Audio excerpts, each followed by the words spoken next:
So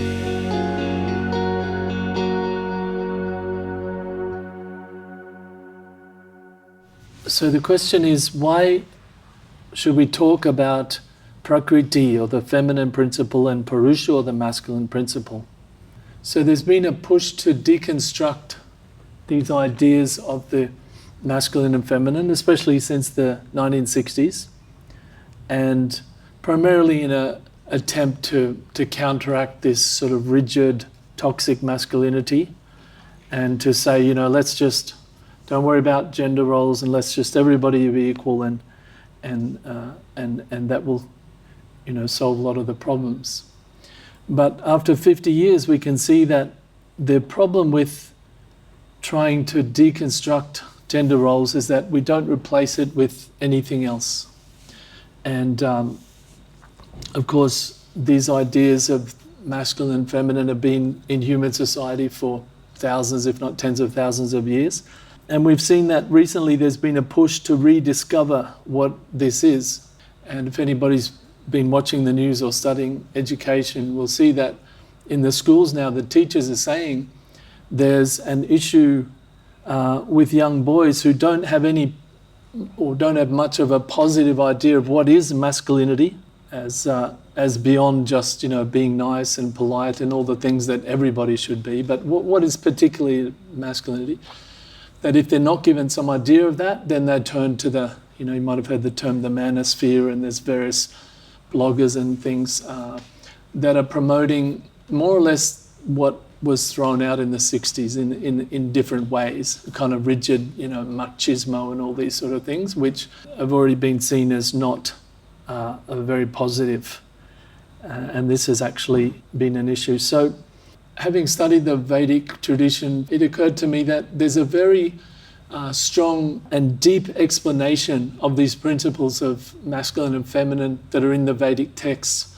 And this is one way that we could understand these principles in a positive way. So basically this book is an attempt to give that positive and more universal idea of what these principles are. So what is Prakriti and Purusha? So Prakriti and Purusha are the ancient Indian equivalents of yin and yang. Yin and yang, obviously, they're not just a physical man, a physical woman. They're universal principles. So similarly, Prakriti and Purusha are universal principles. They have a much broader meaning than just a man or woman. If we look in a dictionary for what is masculine, I was quite surprised to see that the definition is basically of or pertaining to a man, and the definition for feminine is of or pertaining to a woman. But the concept of Prakriti and Purusha, like yin and yang, they're much more universal and broad. So Prakriti, and this is from the Monier-Williams Sanskrit Dictionary, the standard Sanskrit dictionary, that Prakriti means the nature distinguished from the Purusha, can be a goddess, can be the subjects of a king, like the citizens of a state, can be the constituent elements or powers of the state. Purusha is the original source of the universe, the soul or the spirit, and the spectator, or the one that's looking on, of the Prakriti or the creative force. So just from that we can see it's within the whole universe, including within all men, within all women. It's a universal principle. So that's what we're talking about today. So if I use the term feminine, I'm not just talking about, physical women or souls in a female body. If I talk about masculine, I'm not just talking about souls in a male body. So Purusha means the protector, the provider, and Prakriti means the one that's protected, provided for. So in this example, who is the Purusha and who is the Prakriti in this picture here, in this situation? The teacher is the Purusha, right? Yes. The one protecting, setting up the classroom, providing the resources. And the Prakriti is the students, right? Yeah. So we can see that's what we're looking at, the principles of the interaction. What's going on here? It's not about gender.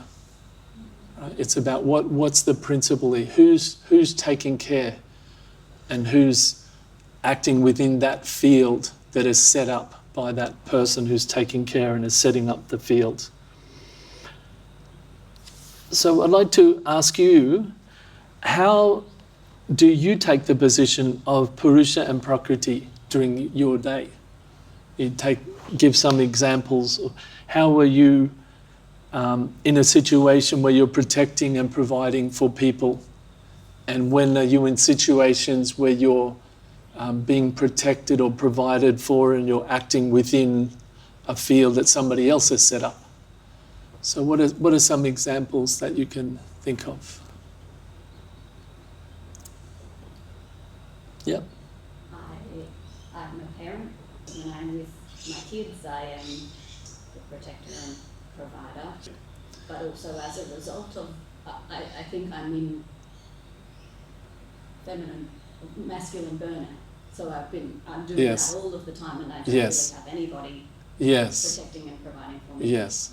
So in relation to the children, through this lens of Purusha and Prakriti, when you might think, oh, I'm a woman, so I'm feminine. But according to this, no, that's the masculine, not embodied man, not that version, not the English word masculine, but the Purusha. That's giving shelter. And you've just hit on a very good point, which we'll go more into, that whenever we're taking that position of the Purusha, of being caring for and providing for others, because we're not the source of the universe, we're not the source of everything, we don't have unlimited energies, what does it mean? What you've just rightly said, we need to be the Prakriti to someone else. We need to be getting shelter and resources from some other place, some other thing. Yeah. You okay? Yeah. I'm sorry if this is triggering. Yeah, that's just full paradigm shift. It's great. Thank you. So what are some other examples? We've seen mother, that's a classic example, obviously. Mother or father, any parent. What are some other examples where we take one position or the other?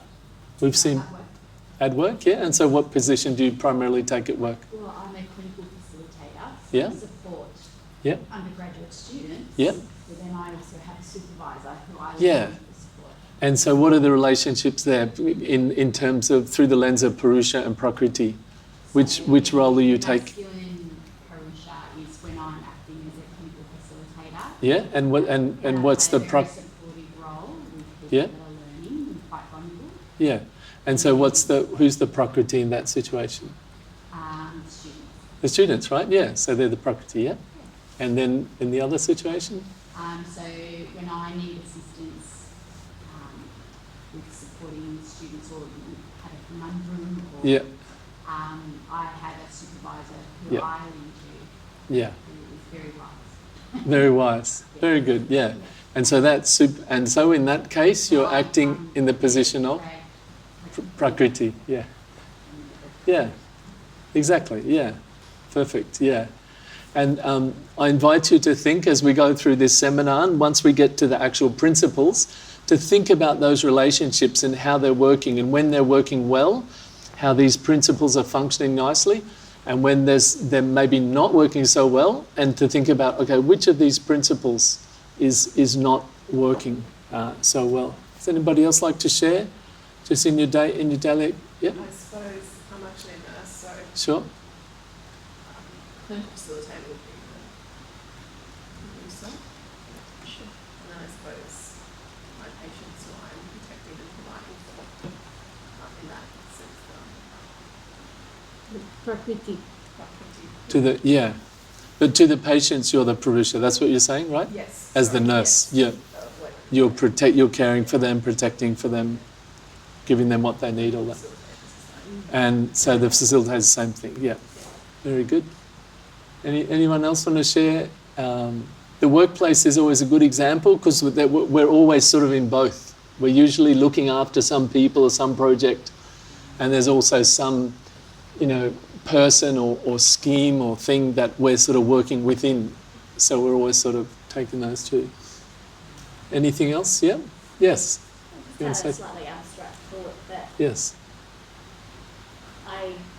there is maybe an unusual place where I am able to be like a Prakriti, yeah. Purusha. Getting shelter, which is yeah. A creative community that I'm Yes. part of. Yes. Yeah. We all kind of take care of each other. I think it's Yeah. a soup of both of these things. But, Yes. But Yeah. when I am struggling Yes. and I am there, they wrap Yeah. around me. Yeah. Perfect. Yeah, exactly. And it's really interesting you say that. Like even among friends that are equal, we'll see we sort of take turns. One person is like, oh, I saw this and this happened, and they have some information that we don't, and we're kind of taking shelter within that. It's extremely universal. Somebody might say, oh, this is just all sort of technical, what does it matter? But it really matters if you think that you're actually the Prakriti in a situation and actually you're taking on the Purusha, you're the one actually supporting, and vice versa. If you think, oh, I'm the one giving shelter and, you know, setting up all this stuff, but actually it's somebody else and you don't realize it. So it's quite practical to understand what the position we're taking. So here's some more qualities and examples of Purusha and Prakriti. The Purusha, we've pretty much said, gives shelter, gives some guidance, like this is the way we're going. The Prakriti, we get guidance, we get shelter when we're in that position, protection. There's an aspect of independence and dependence. So for example, the kids, especially when kids are little, but even up until 17, 18 years of old, they're very dependent. So in a sense, the Purusha has a certain independence. The Purusha doesn't need the Prakriti, but the Purusha wants to help the Prakriti and have that interaction, but the Prakriti needs the Purusha. So some more examples of the relationship, teacher and students, we just said, parent and child, we've said, business owner and staff. A coach and the players is another example. And then the government and the citizens.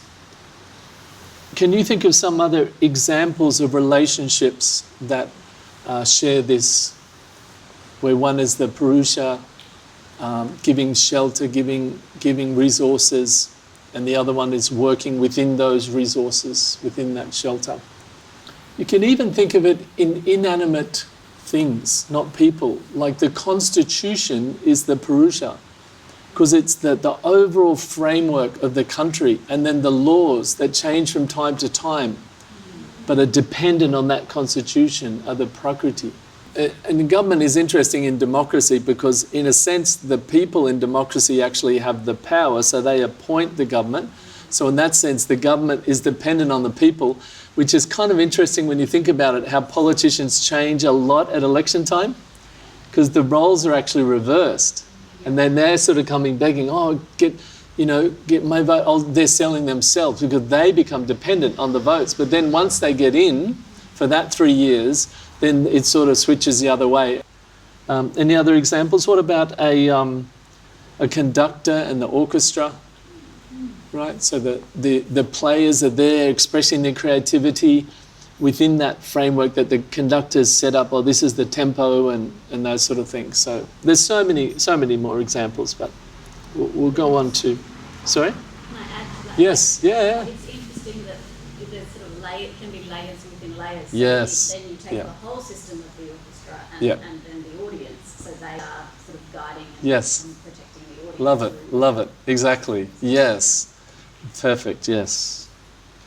All right, so Chapter 3 of the book is called Core Nature versus Functional Role. And in our tradition, when the main teachings were given, and there's many teachings in the Bhakti Yoga tradition for sure, one of the main teachings, the very first question was, who am I? In other words, as a soul, like who are we ultimately? And the answer was given that we are Prakriti, we are energy, our soul, our essence, who we are. And the Supreme is the only real Purusha, right? The supreme source of everything, however we access that or recognize that, the Vedas tell us that is the only real Purusha, the only real independent being, the Supreme. And all of us, every individual soul, is at heart Prakriti, or feminine nature. This is a core teaching of the Vedas. So this has a lot of ramifications, obviously. It's not that any one person in this world is by nature masculine, according to the Vedas. Their existence is not masculine, but they take on a masculine role. So we, as a mother, as a nurse, as all of these things that we do, we're taking on a role. It's not our core nature. The core nature is feminine or prakriti. So all masculinity exhibited by individual souls is a temporary, functional role. It's not a core aspect of their nature.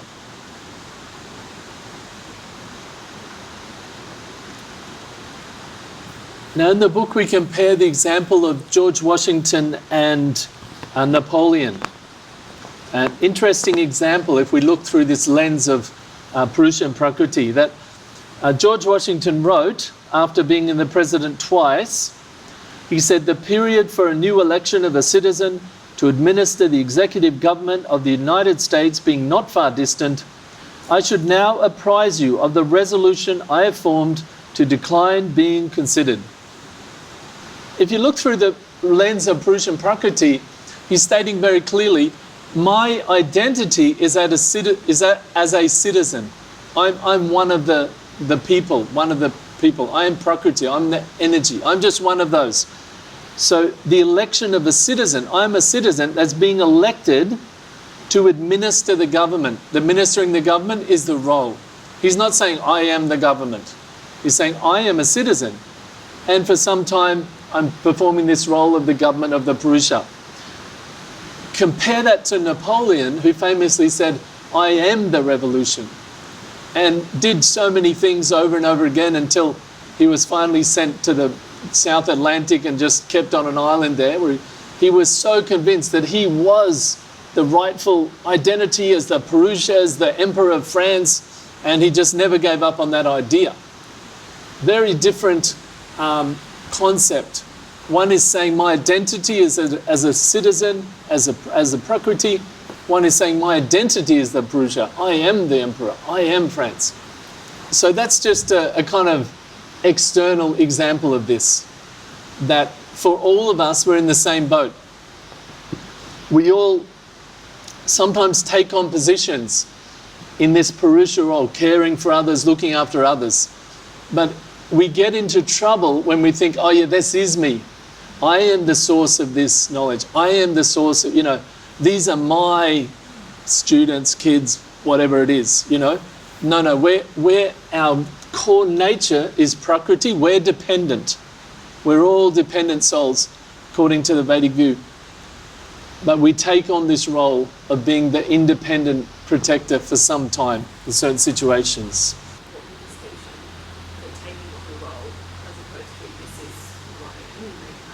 Isn't it? Yeah, it's hugely important. There's a lot of ego wrapped up in that idea of yes. I am this. Yeah, yes, an important distinction for sure.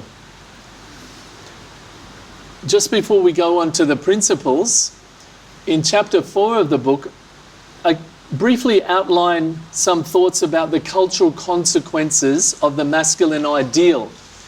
We know that the masculine ideal in a culture is essentially the idea of God or the Supreme Spirit. We know in our Western culture we have the idea of the Father, He's the Father, Son, all these concepts. So literally we use the same word. But even in our culture, we are still very deeply affected by this cultural idea of God, the Supreme Masculine, as being a very emotionally separate, emotionally detached person that sets up the creation and then kind of lets it run. I'm not saying this is the truth, and I'm certainly not saying Jesus himself believed this. I'm not talking about any kind of spiritual religious concept. I'm just talking about the culture that we have in the West. That this ideal of God, it makes especially men thinking that, oh yeah, this is what the ideal of masculine means. Oh, how is God? Oh, he's very separate. He doesn't appear. He doesn't talk to people. He doesn't have emotional interactions with other people. Oh, this is the ideal of what masculinity is, right? Interesting point, isn't it? In the Vedic idea, the supreme masculine or God has this idea of an eternal youth who's constantly entering the world in unlimited avatars and unlimited appearances to interact with his creation. It is not, I'm not asking you to believe this or not believe this, nothing to do with anything. It's just a cultural commentary, that the ideal of God or the Supreme Spirit gives us the ideal of masculine. When people, men and women, are in a masculine position, they think, oh yeah, that's sort of the ideal. And it filters through a culture. And cultures are very difficult to change. They pass down over hundreds of years. So in the Vedic concept, we have the cultural archetype of the supreme masculine as an engaged, loving friend. A very engaged, emotionally engaged, having so many relationships. You can read all the descriptions of, oh, this is a supreme masculine. It's very engaged, doing so many things, not a distant person. So this is one thing. And the second thing is that we find that God is a very solitary masculine creator. There's no ideal of a feminine co-creator in our Western traditions.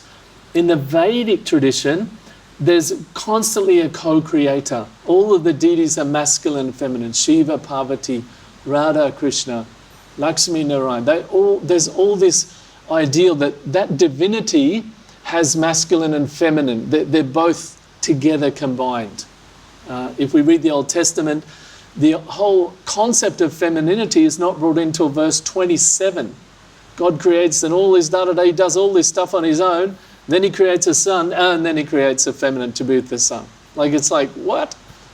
From a Vedic perspective, you're just like, whoa, that is so different to the Vedic idea of concept of divinity, where there's the masculine and feminine they're co-creators. They're working together. There's 3 or 4 other aspects I go more into in chapter 4 of the differences between the traditions, but I just brought up those 2 today. All right, so let's get to the crux of it. Let's get to the actual principles themselves. And these are gotten from all the Vedic texts, especially the Bhakti Yoga texts. In the appendix is given each principle and then which Upanishad or which Purana and so forth that these are from. So you can check that out later if you're interested. But these are the 6 principles that we see. The first principle of the Purusha is to be independent, to be self-reliant and resourceful. The second is that once you have that independence and you have the resources, then you actually have to go and create a field. Create a field where you can provide for people and protect those people. Then, the next step is to not just create that field, but then maintain that field. Maintain that field in a steady way. So that field is set up, that people that are acting in that field, they can be confident about how the field's working, what works, what doesn't work, where the boundaries of the field are, all of these different things. There has to be a certain steadiness, consistency. The fourth one is to celebrate creativity. So once you have some independence, resourceful strength, you've created a field, you're then maintaining it, then you have to celebrate the creativity and encourage and celebrate the differences and the creative things that the people are doing within that. You have to actually celebrate that. You can't try to you have to make the field steady, but you can't make everybody just nothing within it, right? You have to encourage that expression of the people, and you have to celebrate it. You have to enjoy that. Enjoy the varieties of expression. Then number 5 is to reciprocate. So then you have to be able to respond in kind to the members of the field. So you're maintaining the field in a steady way, you're celebrating the creativity, that's fine, but then you have to actively respond. When someone in the field is excelling, then you give them more resources to keep doing great things, etc. Somebody's having trouble, then you try to give them some assistance, whatever it is. There has to be active reciprocation. That's principle 5. And then number 6, principle 6, is to master the duality, maintain an overall awareness while acting in the field. So that's essentially being able to wear 2 hats at once. To be able to have principle 1, 2, 3, independence, creating a field and be steady, so the overall field, and as well as having principle 4 and 5, to celebrate creativity and respond to those. To be able to do both of those simultaneously. So to begin with, and we touched a little bit about this before, that there's a certain independence of the Purusha. So the Purusha has to have a level of self-resourcing and emotional strength independent of the Prakriti. I think in the book I give the example of Steve Jobs, who created Apple, on a very clear vision. And there was all kinds of computer companies that were making little bits that you would put together. And he said, no, we want to make something that you can just plug into the wall and it works, right? And so that's the sort of defining vision of that company. And he really had that clear vision, and therefore the whole company was able to build around that in different ways. So the Purusha, the instigator, the person setting up that field has to have some level of independence, vision and resourcing. The corrupted form is a Purusha who's needy and codependent, creating a dynamic where the Prakriti has to take on the masculine role of providing a clear vision for the field. I was a teacher, classroom teacher for about 10 years, and one time I was teaching in a classroom that just had one of those sort of dividers between, and I could hear what the other teacher was saying. And he was quite new, and he was reading some books about how to, manage children in the classroom and things. But then he would come and tell the kids, like, oh, how am I doing? Am I doing okay with this today? And things like that. I can see some of you frowning as I'm describing this. That's exactly what my response was. It's like, dude, you can't ask them for validation. And the kids really didn't respond well to it. They just lost all respect for him. He has to get his validation from others, from his principal or whoever's, helping him, but not from the students, right? Were you a teacher? No. Oh, but you get the... I understand what Yeah. And it was extremely obvious and overt in this case. Like, he was literally standing out in front of a whole group of 8-year-olds saying, oh, tell me, am I doing okay? And he really was kind of dependent on them for his emotional validation. And it really just broke the whole learning environment. It just didn't work. So that's a good example of this first principle. The Purusha has to have a certain level of independence from the Prakriti to operate. All right, so the second principle is create the field. Okay, so we've got our independence. Now we have to create a field that provides and protects. That's a shelter and an arena for the Prakriti to act within. The teacher's the obvious one, right? You have to have the classroom. You see at the beginning of the year, the teachers all setting up the classroom with the mathematics, all the posters and whatever. So the Prakriti, the people who are acting within, they need a setup. There needs to be protection, all of those things. Like a gardener who builds fences, provides the soil and ensures the garden is free from weeds and pests. So the gardener is the Purusha, obviously, setting up that, and then the flowers and the fruits and that flourish within that. So that's the second principle. The corrupted form is when the Purusha is absent or unsafe, leaving the Prakriti vulnerable to outside threats. So the coach of the team, you'll see they're often very protective of their players, right? They won't let the players just talk to the media and all this stuff. No, they're protecting. They're giving that, they're setting up the field and they're providing resources, but they're giving protection to those people in their care. Or even worse, if they themselves become the source of chaos or danger. Okay, so a person in the masculine or Purusha position that themselves become the source of danger is the least masculine thing you could do, right? It's very unmasculine. Masculine means Purusha means to provide and protect, to create a safe arena for the Prakriti to act within. Once the field is set up, then the challenge is to maintain that field. There's so many books. I don't know if you guys who are also parents have read those books called Boundaries for Kids, Boundaries for Teens. There's a whole series of books, right? We all know that. And so this is really principle 3. There has to be a steady situation of a boundary. Okay, the Purusha is basically saying, I'm setting up this field. This is where the boundary, I can protect you within this field. If you act outside of that, I can't protect you. It's not. So there's certain boundaries. There's consistency within it. If you're a boss if you're a business owner, it can't be that 1 week this level of work is okay, and then the next week, oh no, now we need some totally different thing. And then the next week, oh yeah, that's okay. As an employee, it's just impossible to work in such a situation. It makes you very insecure because you don't know what's the reaction to that, right? So this is a very important principle that the Purusha has to be steady. The example of the lighthouse is very good here because the lighthouse doesn't try to stop the storm. It doesn't even go out and take the boats through the channel, whatever. The lighthouse's one job is to stay in that one position and keep its light shining. It's the reference point. This is really important. I've talked about this with men, with husbands in counselling, because I do Vedic counselling as well.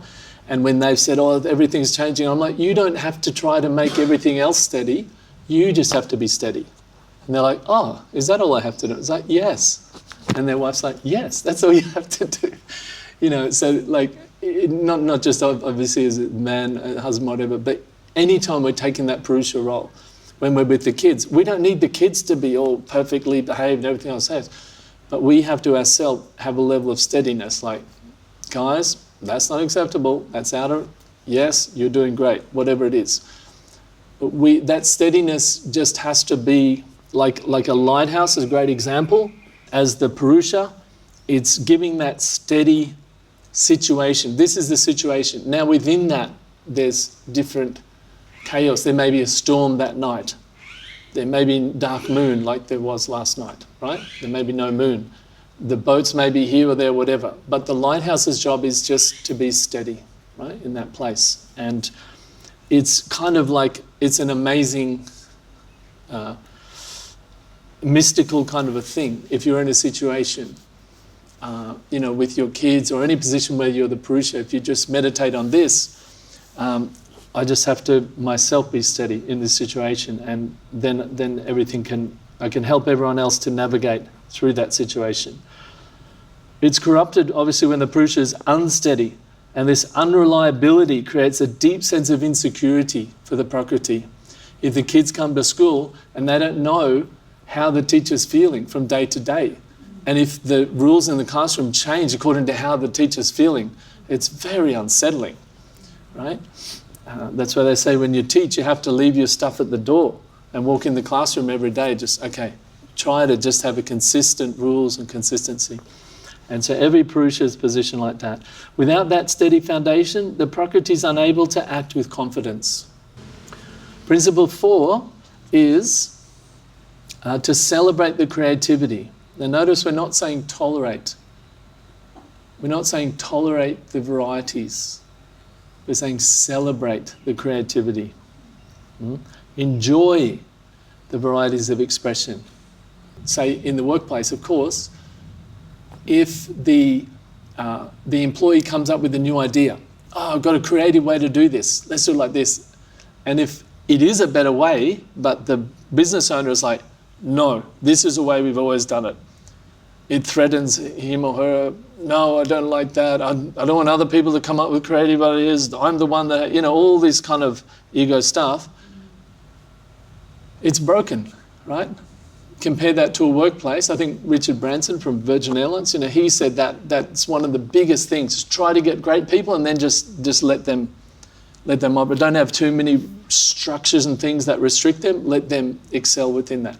When you're in that Purusha position, like when you're a mother, you appreciate the varieties of the kids. They're different moods, they're different. Most of the time. Exactly, most of the time. So it's amazing, right? If you just want them to be just all nothing, The kid's going to be like, whoa, no, the kid needs to try it. And for a parent, it's wonderful because you have that affection there. So whenever we're taking that position of the Purusha, we have to try to celebrate the difference in the creativity of the people that we're looking after, and not just see it as a chore. Oh, this person's different to this person. Corrupted when the masculine or Purusha becomes a controller rather than a protector, is threatened by what he or she doesn't understand and tries to dominate or restrict the Prakriti. So this is a big point about, this restricting that we said before about the dominant paradigm in our Western culture. The masculine idea is kind of like a restriction. This is all you can do.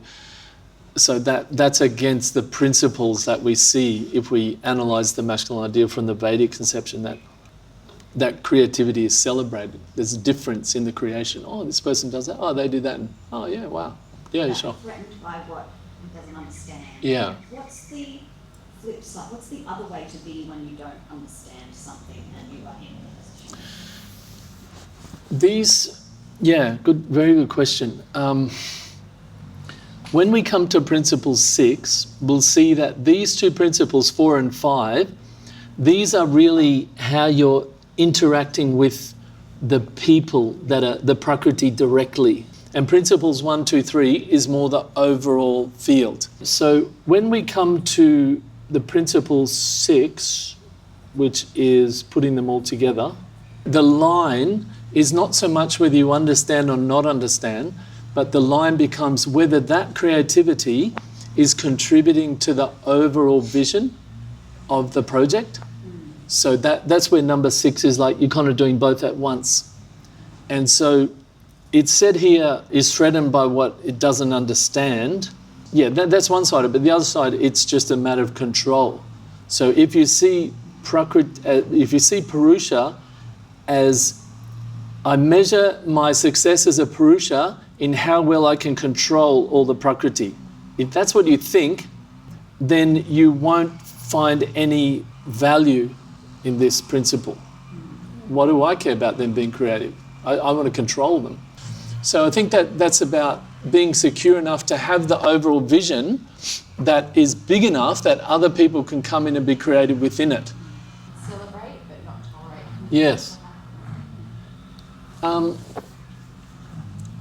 For me personally, I always think of, again, none of this is just for men and women, right? That's so clear. But for me, it's always that the example of a man who's kind of like, oh yeah, my wife's so, she's changeable and hormones and this and that, whatever. And it's like, have you ever heard men talk like that? Is it just me? You have heard people talk, men talk like that. Yeah, exactly. Whatever it is. So that's kind of the clearest example for me. Well, then why didn't you just marry your best friend, or why didn't you just get a flatmate? Oh, because women, they have this incredible potency. They can bear children, and there's this excitement of all. It's different to a man. That's why, just without getting into anything else, that's why men are attracted to women. That's why women are attracted to men. There's a difference there. And so if you're in a situation where it's like, oh yes, I tolerate that she's no, don't tolerate it, celebrate it. Thank you. Yeah, in that. There was like you celebrate it, but you don't tolerate it. So I was misunderstood. Yeah. And sometimes, like you said, sometimes you do have to tolerate, like with your kids, Sometimes like, oh, that's a bit too much. But just in the sense of you don't want to be, as a Purusha, say as a business owner, you don't want to be, oh, I just tolerate all these ideas that my business... No, don't tolerate, celebrate them. Because if you don't celebrate them, they're going to stop. People are not going to be inspired to keep giving you ideas if you're just like, oh, I have to tolerate another idea now. You don't want to be in that. You want to be, yes, give me more ideas. And, and then explain to them why if it's really not going to work or whatever, you can talk about it. But not just, no, I didn't think of it, so no, that sort of thing. It's okay. But yeah, good point, clarification. It's not that we don't tolerate it. That's just, yeah. It shouldn't just be tolerating. It should be more than that. All right, so let's go on to principle 5, reciprocate. And so this is where it becomes dynamic, not just celebrating the differences and creativity, but, okay, now let's reciprocate, okay? This is a very common thing that comes up in the Vedic teachings about Supreme Spirit, reciprocates according to, you could think about the whole law of karma is like that. We act in a certain way, there's certain reactions. The whole world, what Newton said, every action, there's an equal and opposite reaction. So you could think about it in that way. The universe is like that. And if we're different to how the whole rest of the universe is, we're going to be out of whack, right? Because everybody else is living in this universe. That there is reciprocation for what you do. This is especially, like for example, in a professional sports team, there might be a really highly paid player, but there's some new guy that comes up and he's doing great. You know, they'll give him game time. They'll reciprocate with the effort. And then all the players know, oh, well, it's a real reciprocation. How much effort we're doing, then we get reciprocated with game time, essentially. There has to be reciprocation in any field, study or sport or whatever. There has to be a fair reciprocation, and that's just how the universe works. So, yeah. What would you say that, like, with an example of a classroom and a teacher, kids have a teacher, what would reciprocation look like in that environment? Well, when there's multiple, so there's two levels of reciprocation. One is when there's one prakriti, and so that's through time, when you have one therapist and one client or something like that, and the client is kind of like going along and they're meeting once a week, and then suddenly the client's like, okay, I'm going to get really serious now. I'm going to give up all these bad habits, I'm going to do that. Then the therapist responds, oh, all right, great, okay, you can do this and you can do this. You know, there's that reciprocation, but it's set by the prakriti.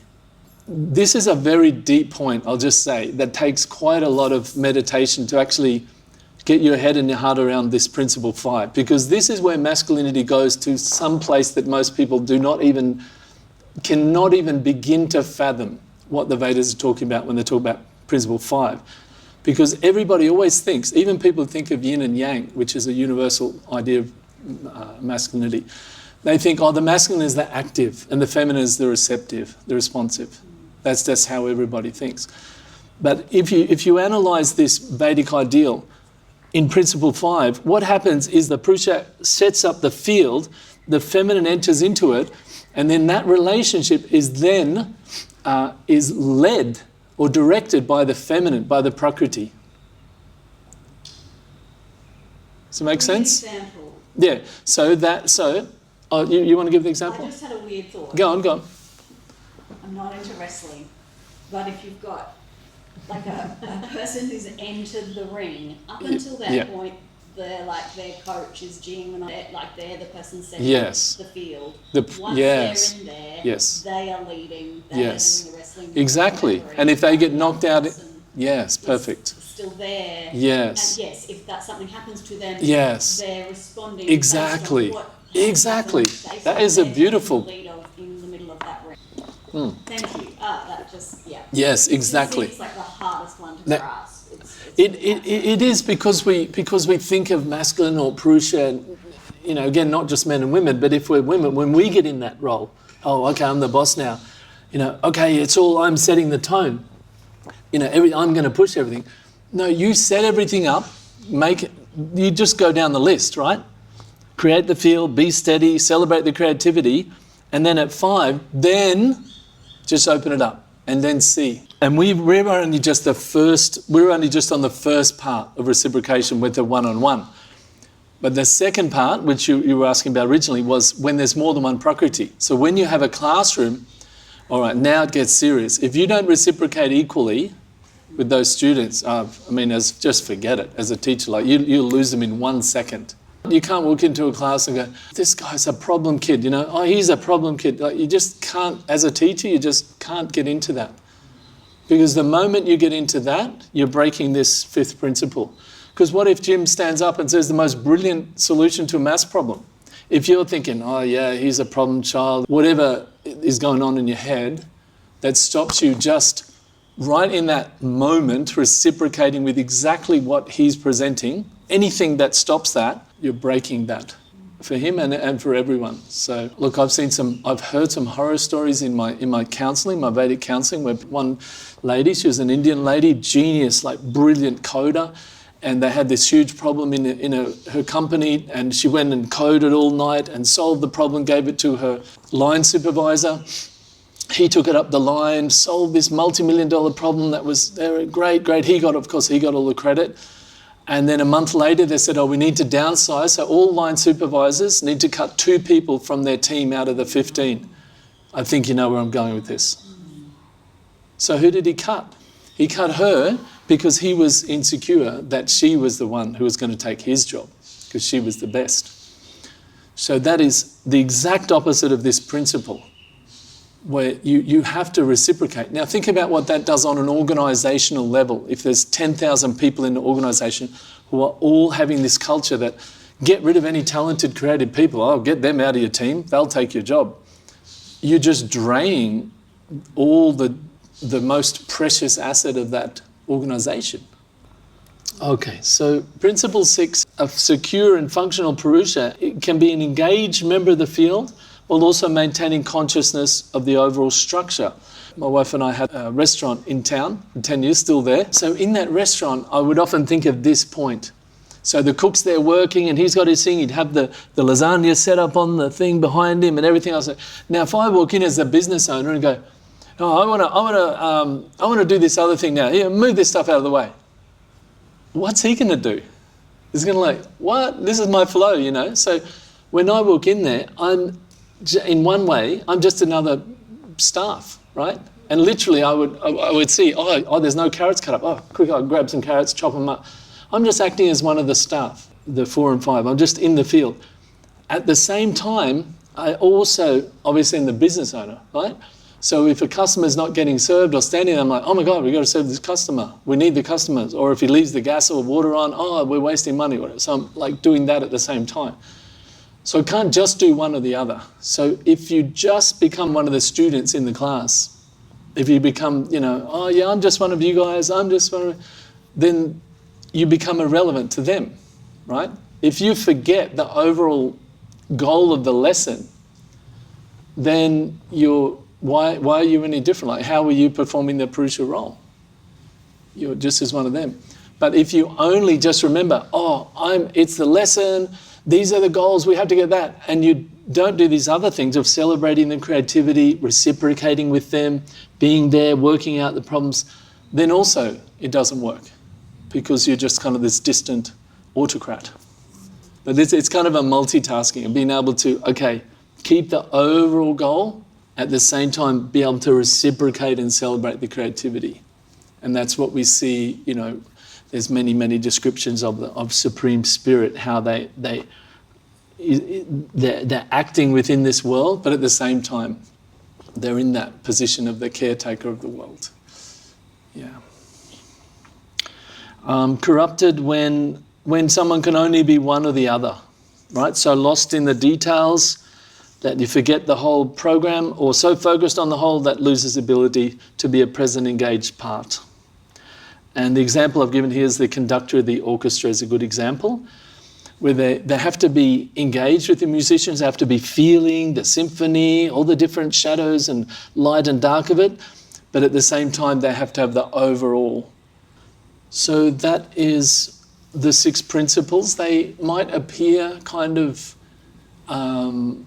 self-explanatory or common sense, or like, that seems pretty basic, but no, that's good.